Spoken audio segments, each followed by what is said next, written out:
I'm Catherine, 39 years old, a devoted homemaker and mother to our bright-eyed 5-year-old daughter. My husband Bob is my steadfast companion in this journey of family life. Despite the bustling household, there's a quiet pang of estrangement from my own siblings. I find myself nestled between an older brother and a younger one, but the bonds between us have grown faint over the years.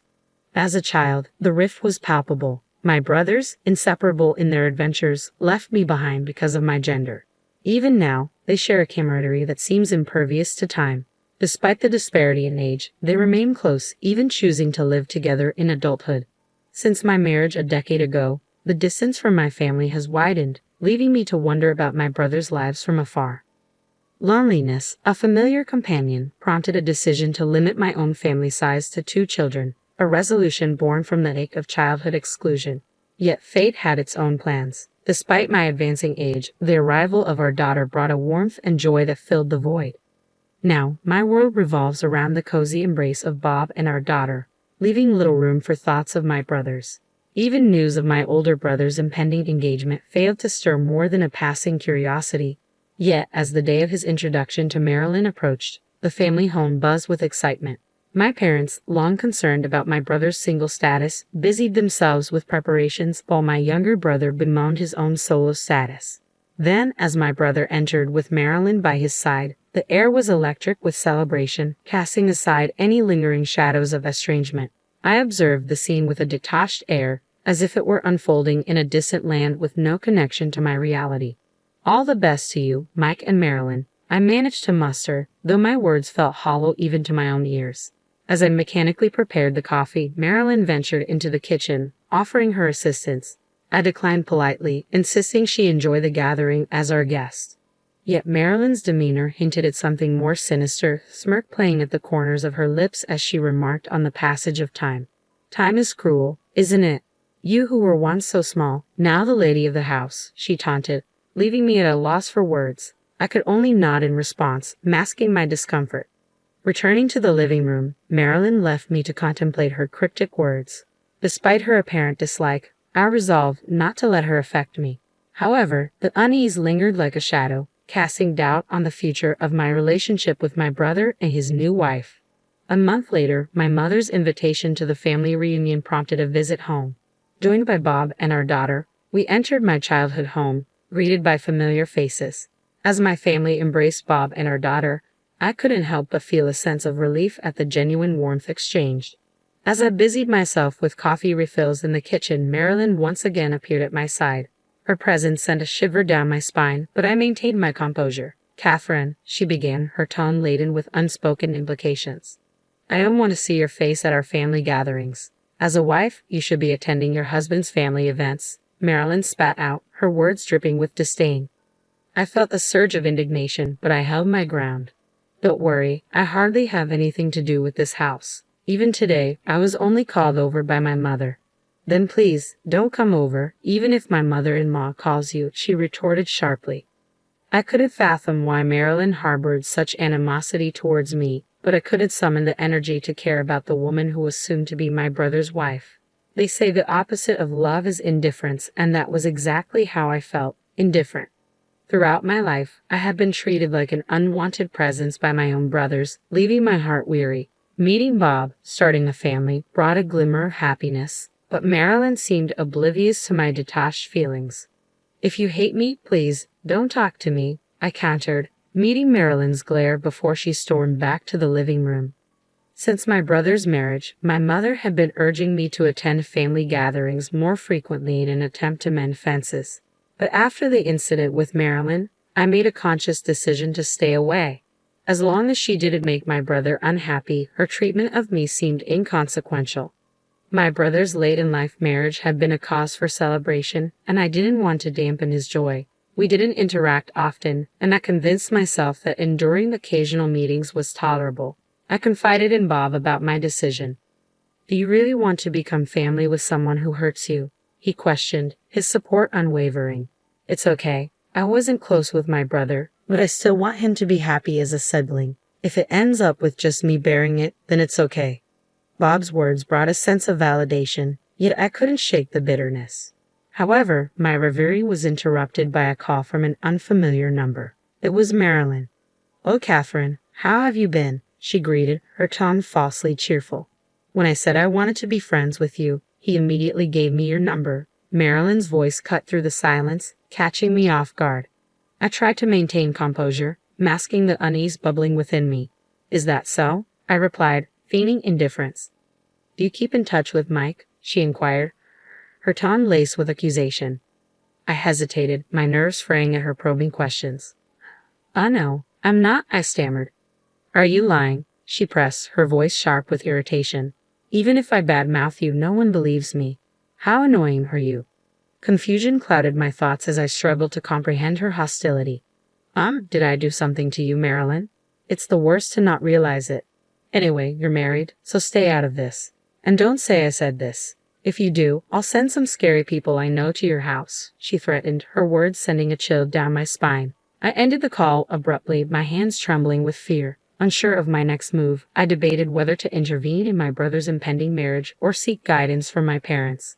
As I grappled with my options, a comforting hand rested on my shoulder, jolting me from my thoughts. Startled, I turned to find Bob's concerned gaze fixed upon me. "You're as pale as a ghost," he remarked, his worry evident. His words brought a stark realization of the fear coursing through me, chilling me to the bone. I recounted the unsettling conversation to Bob, his anger mounting with each word. "What the hell is that for? Just block the number and let's report this to your parents or brother immediately. There's no way he can be happy marrying that person," Bob insisted, his protective instincts flaring. I hesitated, torn between intervening and maintaining distance. "But maybe she's a good person in front of my brother. I just need to stay out of it, I'm sure," I argued weakly. "Do you think that's the end of it? That woman threatened you, didn't she? She's not a decent person. If your brother knew what she did to you, I'm sure." Bob's words trailed off, leaving me seething with anger. "I understand, but why must I be the one to intervene? I've kept my distance from my brothers for so long. If our small family unit remains intact, isn't that enough? Is it not acceptable?" The calm facade I typically maintained shattered as memories of childhood exclusion flooded my mind. The pain of being sidelined by my brothers, as if I were invisible, ignited a long-buried anger. Yet I knew Bob wasn't the target for my frustration. Suddenly realizing this, I turned to him and offered an apology. "I'm sorry. You've done nothing wrong." In response, Bob enveloped me in a tight embrace. "You've been holding back a lot, haven't you? I'm on your side, Catherine. You can vent your feelings to me, but I believe you should talk with your brothers." His words brought a sense of relief, and I resolved to address the lingering issues with my siblings. Despite feeling slightly more at ease, I knew I needed to confront the past. I decided to reach out to my brothers and arrange a private conversation among the three of us. However, the planned call never materialized. Instead, I received a distressing phone call from my mother. My brothers, while on a trip to Maryland, had been involved in a serious accident on their way back. I rushed to the hospital in a state of panic. Marilyn had sustained minor injuries, but my brothers were in critical condition. Upon my arrival, the surgery had concluded, and by some stroke of luck, my brother had managed to pull through. They were promptly transferred to the ICU, granting me only a brief visitation window. Given the strained situation with Marilyn, I kept my distance, mindful of the tension lingering in the air. My mother, however, expressed concern for Marilyn's well-being, suggesting it must be difficult for me to return home alone. "Marilyn, you don't need to worry about anything at home. Why don't you stay with us for a while?" she proposed, her worry evident. But Marilyn, wearing a pained expression, declined with a curt "No, thank you. I'll go home to my parents' house." In a gesture of goodwill, my mother offered to drive her home, yet Marilyn insisted she was fine and swiftly departed from the hospital. Despite my reservations, I couldn't help but feel a pang of sympathy for her. At least she was safe at her parents' home, away from the chaos of the hospital. In the following days, Marilyn never returned to the hospital, while my parents and I made frequent visits. Initially, my brothers were confined to their beds, writhing in pain, but gradually signs of improvement emerged. Meanwhile, my brother's impending marriage to Marilyn remained in limbo. With the wedding arrangements pending and Marilyn unreachable, my mother took it upon herself to liaise with the venue, explaining the circumstances. Unable to broach the topic of reconciliation with my brothers or delve into the contents of Marilyn's ominous phone call, I continued my visits to the hospital. Though they were immobile, their gentle smiles upon seeing me brought a sense of solace. About 2 months into their hospitalization, I approached their room alone, only to overhear my mother and brothers engaged in conversation. If something were to happen to me, I've made sure the insurance money would go to Catherine. If Catherine is happy, then I'm content, my older brother remarked, his words laced with sincerity. A pang of guilt washed over me as I listened, but their discussion shifted to Marilyn. Truly, I feel bad for Marilyn, but perhaps it was for the best that we didn't invite Catherine. Marilyn seems uncomfortable around her. If that weren't the case, we would have invited the whole family, my younger brother chimed in, his words echoing in the corridor. I was dumbfounded by what I was hearing. They were always inseparable, always making me feel like an outsider. That kid, when she was small, she used to imitate me and got injured. I'm a man after all, so I've done dangerous things, but I can't let Catherine get hurt again. Plus, our sister, she's so serious all the time. It's hard to depend on someone who tries so hard at this. I heard my brother's voice, tinged with concern. Mom chuckled in disbelief. You thought that much about Catherine? My heart swelled with unexpected emotion. Together, we pleaded with Bob to take care of Catherine. Ah, those were the days. I remembered the shock on Bob's face. It seems like he's taking good care of her, just like he promised, someone remarked amid the laughter and chatter. But I couldn't bring myself to join in. Tears streamed down my face, rendering me unable to lift my head. How could I have been so blind to the love surrounding me? At that moment, I made a decision. I retraced my steps and headed to Marilyn's parents' house. When I rang the doorbell and introduced myself, a disgruntled Marilyn appeared before me. Could you please go visit my brother in the hospital? I heard you haven't visited him even once since the accident, I pleaded, bowing my head deeply. But Marilyn flatly refused me. You think I'm going to marry a man in that state? I told you a lot of things, but it doesn't matter anymore. I plan to discuss breaking off our engagement once everything has settled down. I'm glad we didn't get married. My heart sank at her words. Marilyn, didn't you get engaged to my brother because you love him? Don't be silly. I work in insurance sales, and I approached him because I knew he had a high insurance policy. His salary seems high too, but it was a misunderstanding. That man, he put you as the insurance beneficiary. Usually you change the beneficiary to your spouse once you're engaged. Marilyn explained, her words landing like a heavy blow. After I convinced him of that, he said he'd change it to my name after we were officially married. I don't need a man with such injuries, Marilyn declared, her tone tinged with disdain. So, you were telling me to stay away from home so my brother and I wouldn't meet? I questioned, trying to make sense of her logic. Yes, if he cared that much for his sister, I thought it would be a nuisance. But I won't say those things anymore, so don't worry. The accident completely killed my love for him. And the fact that I got injured too is the worst.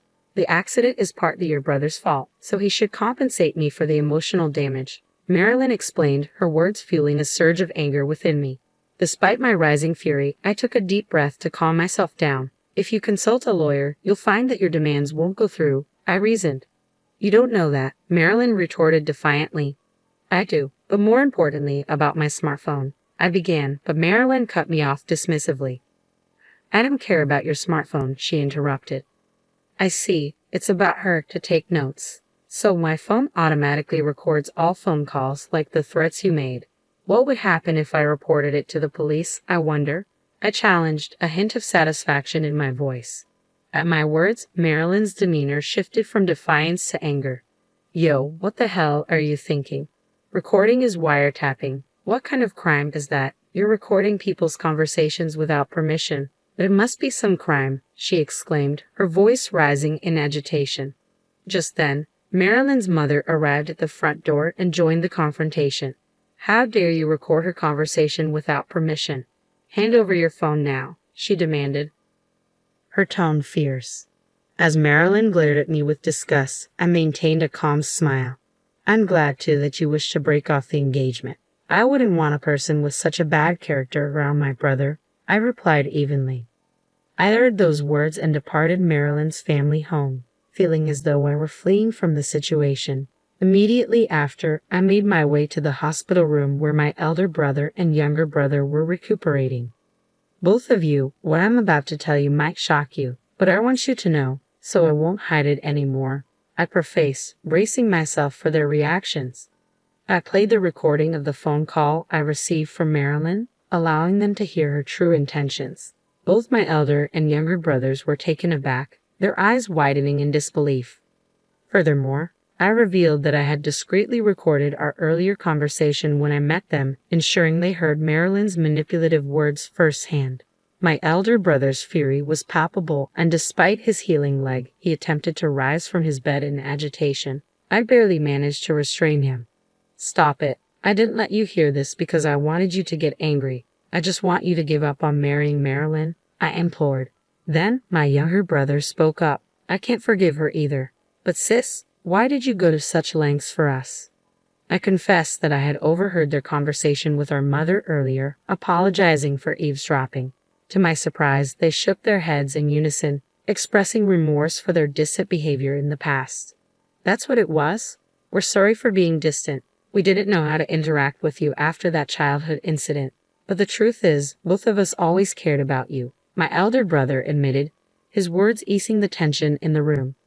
Relieved by their heartfelt apology, I couldn't help but smile. "Thank you. I'm an adult now. I don't only need to be protected. I can protect you guys too."